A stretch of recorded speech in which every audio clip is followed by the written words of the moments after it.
ওদিকটা দার্জিলিং আর ওই দিকটা কাঞ্চনজঙ্ঘা। কিন্তু ঘুরতে এসে কোনো বিপদ যেন না ঘটে, সাবধানে। আরে বাপরে, এই ভিউ পয়েন্টের উপর থেকে ভিউ।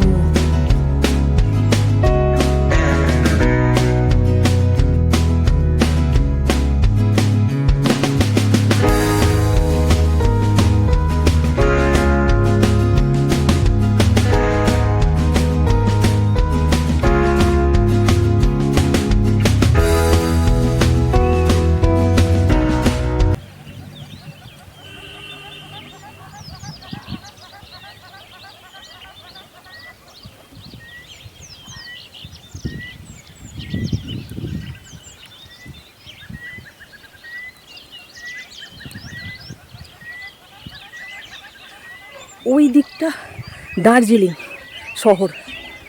মেঘটা একটু পরিষ্কার হয়েছে, পাহাড়গুলো একটু দেখা যাচ্ছে। অল্প ক্যামেরায় হয়তো ধরা পড়ছে না, কিন্তু অল্প অল্প একদম শহরটা একটু দেখা যাচ্ছে। আর ওদিকটা দার্জিলিং আর ওই দিকটা কাঞ্চনজঙ্ঘা। কিন্তু আকাশ একদম চোখ বন্ধ করে ঘুমিয়ে পড়েছে। সেই জন্য কাঞ্চনজঙ্ঘা পরিষ্কার দেখা যাচ্ছে না। ঠিক আছে, কিন্তু আর এই ভিউ পয়েন্ট, বসার জায়গা, এই পয়েন্ট আর একটু ওপর থেকে দেখা যাওয়ার জন্য, দেখতে পাওয়ার জন্য এই দোলনা। একজন গেস্ট পর্যটক এসছেন, ফোনেদের বাড়ির সঙ্গে কথা বলছেন। আর এই বসার জায়গা, সময় কাটানোর। আহা,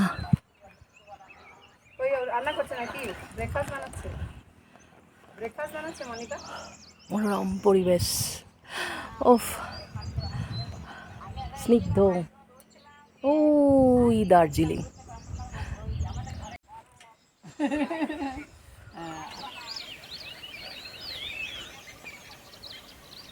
চল একটু ওপরে উঠে পয়েন্ট দেখা যাক।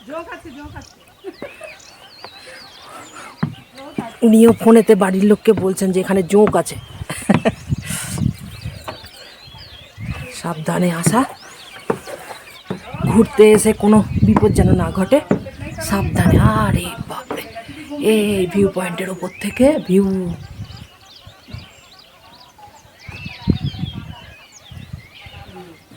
ভিউ পয়েন্টের উপর থেকে ভিউ।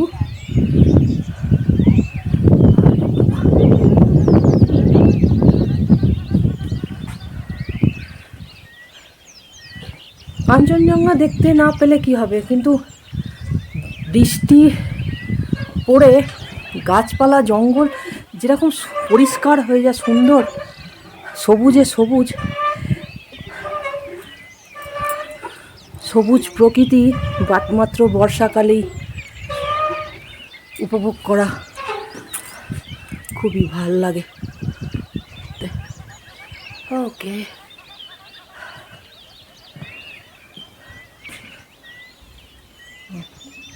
ফোনে কথা হয়ে গেছে, উনি চলে যাচ্ছেন। আমি এই মুহূর্তে একাই আছি। তো বেশ ভালো লাগছে। ঠিক আছে, একটু গিয়ে দোলনা খাওয়া যাক। নামি ফোন থেকে। এই যে ওনার সঙ্গে পরিচয় হলো, উনি কলকাতায় থাকেন। তো বলছেন কলকাতায় খুবই গরম, তাই তো? সত্যি তাই। বাড়িতে আমিও ফোন করেছিলাম, তো বললে যে খুব গরম, সব বাড়ি ছেড়ে এখানে চলে আসো। এখানে ঠান্ডা আছে, সত্যি দার্জিলিং এর কম্প্যারিজনে এই জায়গাটা ঠান্ডা একটু বেশি। হ্যাঁ, কিন্তু মানে বর্ষাকালে হয়তো কাঞ্চনজঙ্ঘা দেখতে পাওয়া যায় না, কিন্তু মানে সবুজ পরিবেশ মানে সত্যি সুন্দর। হয়তো কাঞ্চনজঙ্ঘা পরিষ্কার দেখা যায় না। আমি এসেছি চন্দননগর, চেনেন? জগদ্ধাত্রী পুজোর বিখ্যাত, তো ওই চন্দননগর থেকে এসেছি। ভালো লাগলো আপনার সঙ্গে। ঠিক আছে।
এটা হোমস্টে, হোমস্টে উপর থেকে ভিউ। আস্তে আস্তে মেঘে ঢাকা পড়ে যাচ্ছে পাহাড়, এটা তো কিচ্ছু দেখতে পাওয়া যাচ্ছে না। নিচের ঘরগুলো দাঁড়িয়ে আসছে রাস্তা, পাহাড়কে পুরো ঢেকে দিল।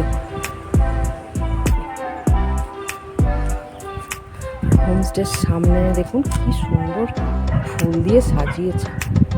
সত্যি এখানে প্রতিটা ঘরে ঘরে সুন্দর ফুল গাছ করে, যাতে সুন্দর চারিপাশটা দেখতে সুন্দর হয়।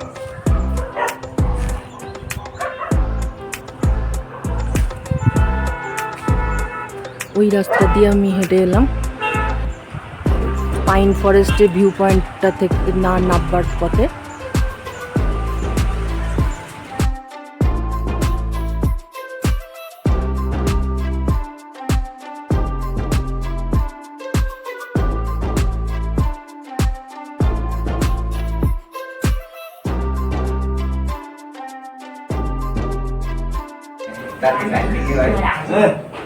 ব্রেকফাস্ট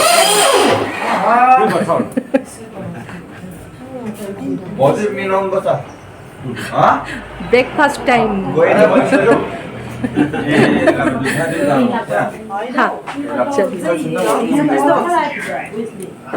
মিক্সির কিছু গন্ডগোল হয়েছে। कान्छीले नलाउनु त्यही हेर्नु ल अति भनेको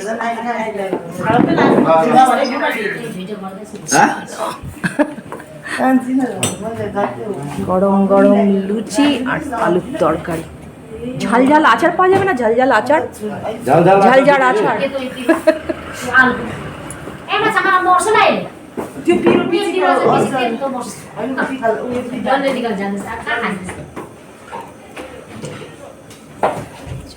ব্রেকফাস্ট করা যাক। ঝাল ঝাল আচার দিচ্ছে। Yes, বাস বাস বাস, থ্যাংক ইউ।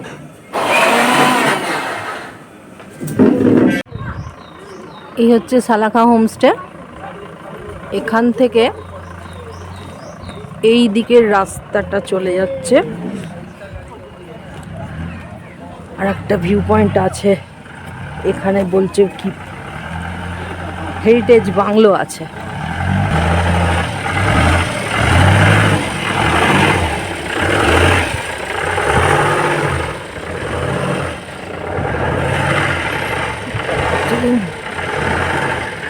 মেঘ আস্তে আস্তে একবার ঢাকা দিচ্ছে, সব কিছু পাহাড় ঢাকা দিয়ে দিচ্ছে, আবার একবার পরিষ্কার হয়ে যাচ্ছে। তো এই রাস্তাটা চলে যাচ্ছে হেরিটেজ বাংলোর দিকে।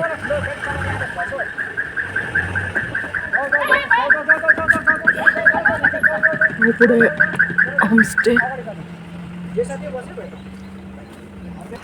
বন্ধুরা, আমি তো আজকে এখান থেকে চেক আউট করে চলে যাব মিম টি গার্ডেন। সেখানে তাক্তো হোমস্টেতে থাকবো। তো কিভাবে যাব আমি, এখান থেকে আমি সালাখা হোমস্টে যে দাদা আছেন, তো ওনাকে জিজ্ঞাসা করেছিলাম। দেখুন, সবাই তো একটু লাভ রেখেই কথা বলেন, তাই না? তো সেই জন্য উনি বললেন যে আপকো এত অসুবিধা করতে হবে না, আপনি 1000 টাকা দিয়ে দিন, আমি এখান থেকে গাড়ি দিয়ে দেবো, একেবারে সুখিয়া এই তাক্তো হোমস্টে পর্যন্ত পৌঁছে দেবে। তো আর যদি আমি নিজে থেকে যাই, তাহলে এখান থেকে শেয়ার কারে 20 টাকা ভাড়া নেবে, দিয়ে সেটা হচ্ছে সুখিয়া বাজার অবধি। তারপর সুখিয়া বাজার থেকে উনি যা বললেন যে মানে শেয়ার কার যদি আপনি নেন, তাহলে অনেকটা সময় চলে যাবে, অনেকক্ষণ ওয়েট করতে হবে।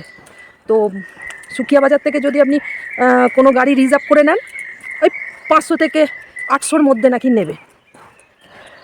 তো আমি যতটা পারছি কমের মধ্যেই চেষ্টা করছি। তা আমি দেখলাম যে না আমি এখান থেকেই শেয়ার কারে দেখি যদি পাওয়া যায় আর কি। এখান থেকে 20 টাকা দিয়ে শেয়ার কার্ড দিয়ে সুখিয়া বাজার যাই।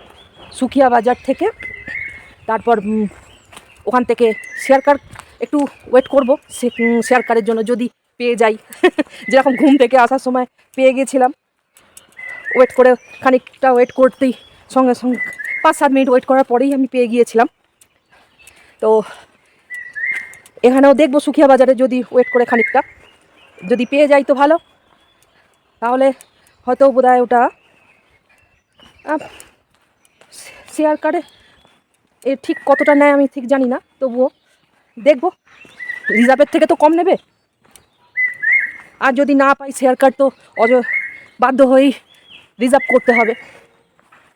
নাহলে সালাকার ভাইয়া বলছিলেন যে আপনি এখান থেকে নয় ফটক অবধি চলে যান, ফটক থেকে হেঁটে 45 মিনিট।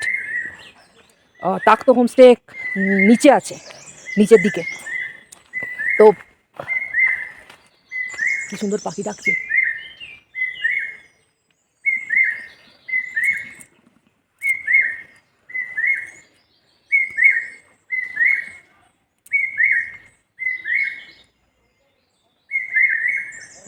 ওই রাস্তাটা ধরে হেঁটে এলাম। ওই হচ্ছে হেরিটেজ বাংলো, ওটাও এখন হোমস্টের মতোই ব্যবহার করা হয়। তো হ্যাঁ, তো যেটা বলছিলাম, ওখান থেকে হেঁটে নাকি উনি বলছেন যে তাক্তো হোমস্টে অনেকটাই নিচের দিকে। তো দেখলাম যে না ভাই, নতুন জায়গা আমার কাছে এখন, তো অতটা রিস্ক নেওয়া ঠিক হবে না, তাই চলে যাব। দেখি ওই গাড়িতে করেই যাব। শেয়ার কার্ড পেলে ভালো, না হলে রিজার্ভ করতে হবে। চলুন দেখা যাক বাংলোটা। এই হচ্ছে বাংলো।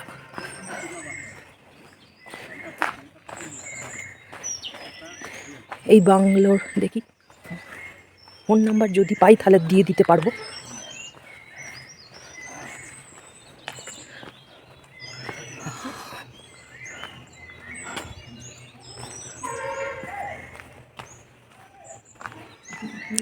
এদিকে গাড়ি পার্কিংয়ের ব্যবস্থা। এই হোমস্টে সুন্দরভাবে সাজানো, ফুল গাছ দিয়ে বাগান করেছে।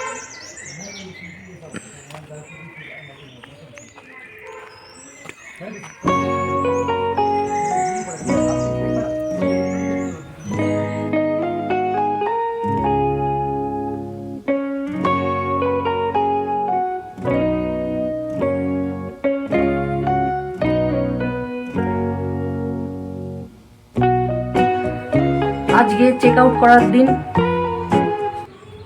সময় হয়ে গেছে, বেরোবো।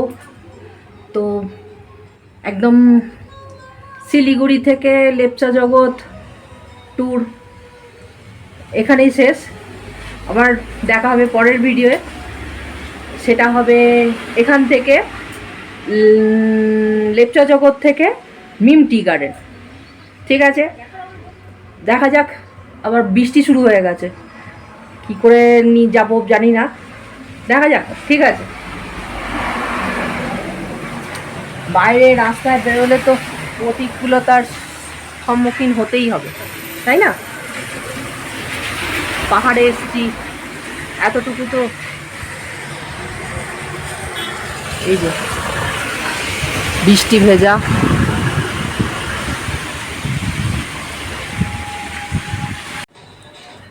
ব্যাগপত্র গুছানো হয়ে গেছে, চার্জারটা খোলা বাকি আছে। তাহলে বন্ধুরা, ভিডিওটা যদি ভালো লেগে থাকে তাহলে একটা লাইক করো, কমেন্ট করো, শেয়ার করো। এগুলো করলে কি হবে বলো তো, আমার মনে একটু জোর পাবো। শুরু করেছি তো, তাই একটু মনের মধ্যে শক্তি পাবো, সাহস পাবো তোমরা যদি পাশে থাকো। আর সাবস্ক্রাইব করো, আর বেল আইকনটা প্রেস করতে একদম ভুলো না, তাহলে ওটা প্রেস করে থাকলে যা আমি ভিডিও দেব তার নোটিফিকেশান তোমাদের কাছে সব থেকে প্রথমে চলে যাবে। তো আজকের মতো লেপচা জগৎকে টাটা, ভিডিওটাও টাটা, পরে দেখা হচ্ছে পরের ভিডিও।